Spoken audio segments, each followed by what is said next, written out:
WFUCAC. Wonderful WFUCAC. Reese, it is day 25. We have survived all 25 days of WFUCAC, and we are still here. We are still breathing. We are vibrant and alert, and we have just slept for 24 hours straight thanks to in a 12-hour period. In a 12-hour period in the night of rest last night. Although some people in my family did, they overcharged the reverse polarity in their sleep bed device system.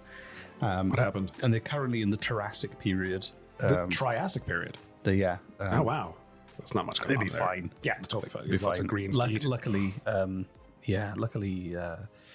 they've done it before. They're used to it, so they'll be fine. Good. Okay. They'll be back eventually. They'll be back eventually. Slowly, their DNA will break down on a time-space level and return them to our time, but as ghosts. Right. That's how ghosts work. That's how ghosts work. That's how ghosts you brought work. that up. They're just people who floated back from the dinosaur times.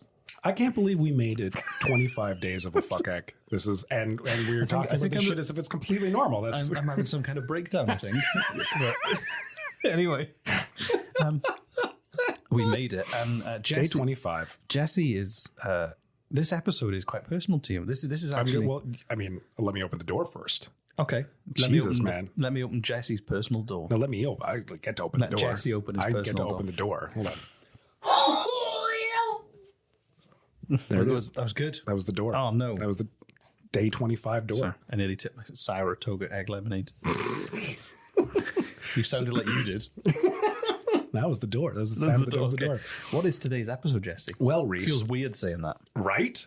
I'm going to teach you something. So actually, I think I've already mentioned this on the show before. I didn't really go into a lot of detail. Both of my parents, when I was growing up, were professional comedians. My mother was a comedian on CBC Radio, and my father was a stand-up comedian in the Maritimes for 35 years, and he went by the stage name of General John Cabot-Trail. Is that like being raised by wolves, so you have comedic traits because you were raised by a pack of comedians? I tell you, I can't tell a joke for the life of me, but it was very, very surreal. Oh, yeah, like being woken up first thing on a Saturday morning as a child, my brother sleeping in the bed on the other side of the room, and my father would come in and turn on the lights and wake us up, and he would say, "Hey, I've got a new joke," and tell us the joke first thing in the morning, and it would be horrible.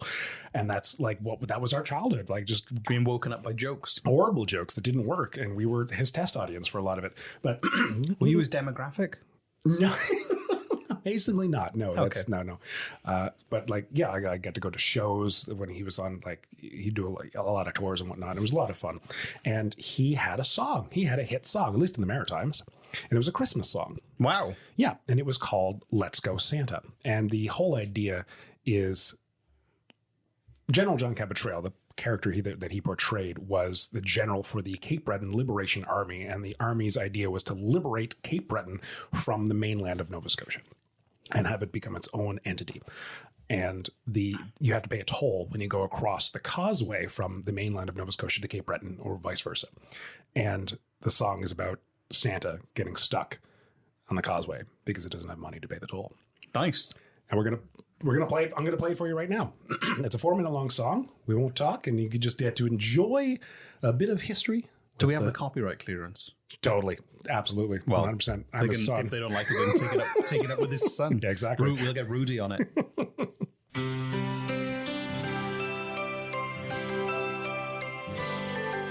The children were snuggled inside of their beds, while visions of Santa Claus danced in their heads. Down in the kitchen there was Christmas Eve cheer. I was blowing a foam off me Christmas Eve beer. 'Twas the night before Christmas is the time of this tale, when Santa Claus met General John Cabot-Trail. The night before Christmas of that I am certain, 'cause that was the night I ended up where we're working. Let's go Santa, get into the sleigh. Well, we gotta get Santa across the causeway. Let's go Santa, come down the chimney. Boy, you can't have Christmas without a party. I ended up working 'cause of St. Nicholas. He was down at the causeway and they wouldn't let him pass.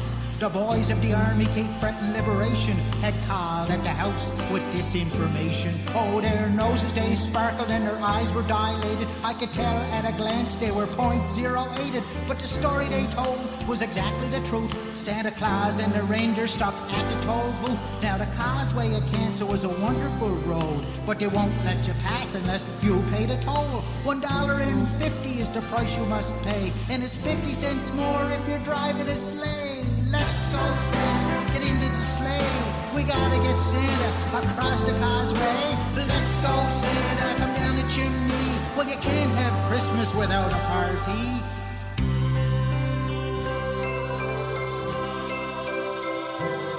Santa stuck at the causeway. This is bad, this is shocking. Who would come for the children to fill up their stockings? Who would make them believe in the magic of youth?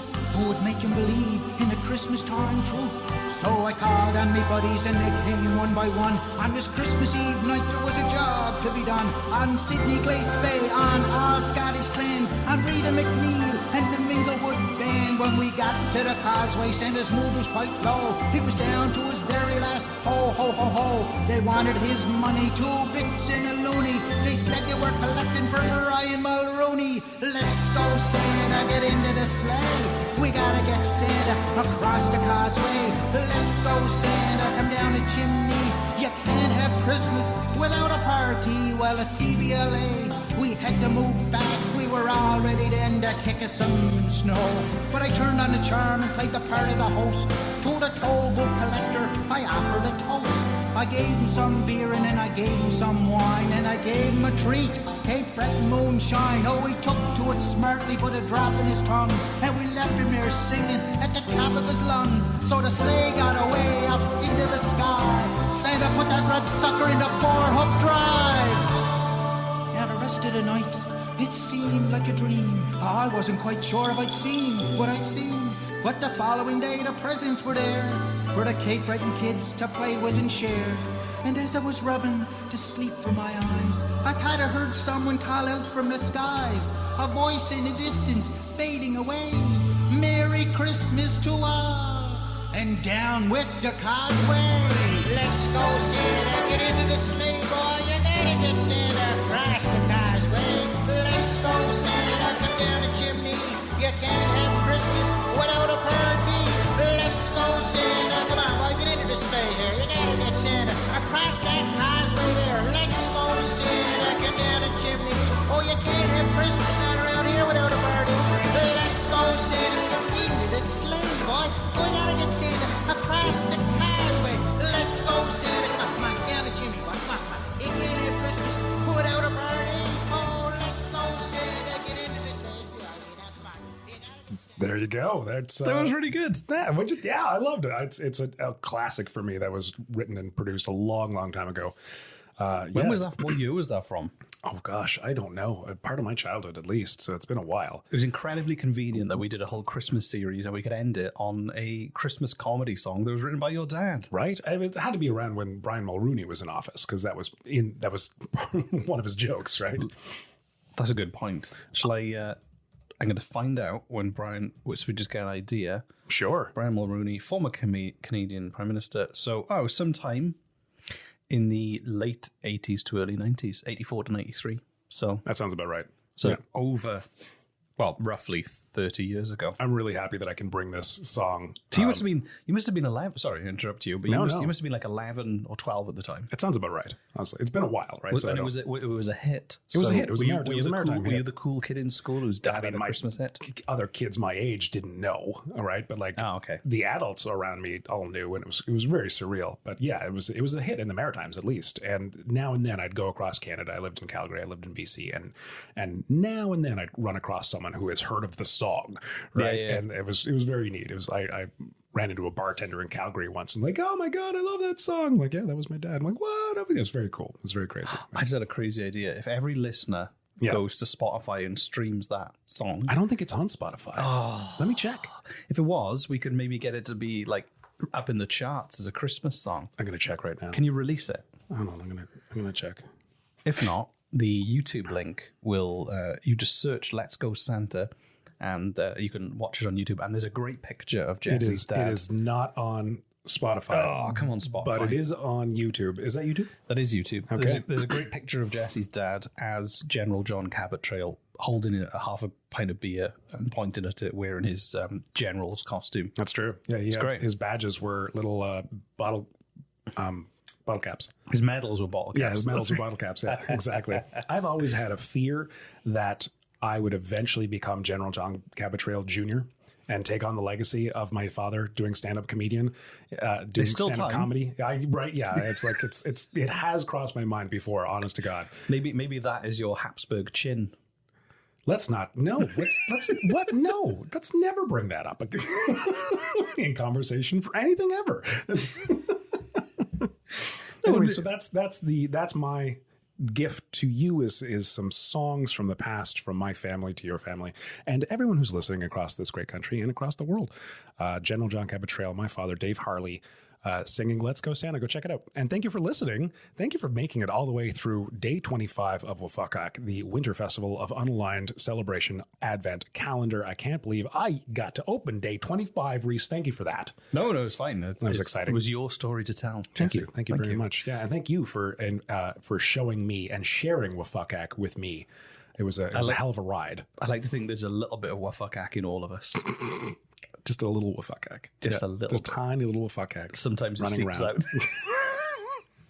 So you've told us that the night of WFUCAC is a big surprise. Yeah, so tomorrow is the big WFUCAC celebration, so we won't be doing an episode because we have to. It's a statutory holiday. No one can work, so there'll be no episode tomorrow. So just do what you think is right for WFUCAC. There you go. I can't even say it. You can't even say it. After 25 days, I'm going to use. I'm going to use a British word to describe how I feel. I'm knackered. You're knackered. I've heard that. So tonight is just the night of anticipation. Tonight is the night of anticipation. And tomorrow is... Tonight is the night if I can't be bothered to make up another night. Because I'm knackered. So this has been like a daily show that we've done, and this has been a fun experiment. It's been super fun. I hope you've enjoyed the daily. It was supposed to be 3 or 4 minutes long, but the self-indulgence and the enjoying of our own voices means that it's been slightly longer. I hope you've enjoyed it as much as I have. I have, very much so. I hope you've enjoyed our voices as much as we have. So, but also... we're taking a short break. We're going to take a short break. So this show has been in continuous production since early lockdown, which was like March. We've done an episode a week, sometimes more than one episode a week, and now 25 episodes a day in a row. We're going to have a little break, and then more episodes. We'll go back to the weekly format, and we will be churning out a weekly show, which will be 20, 30 minutes like normal.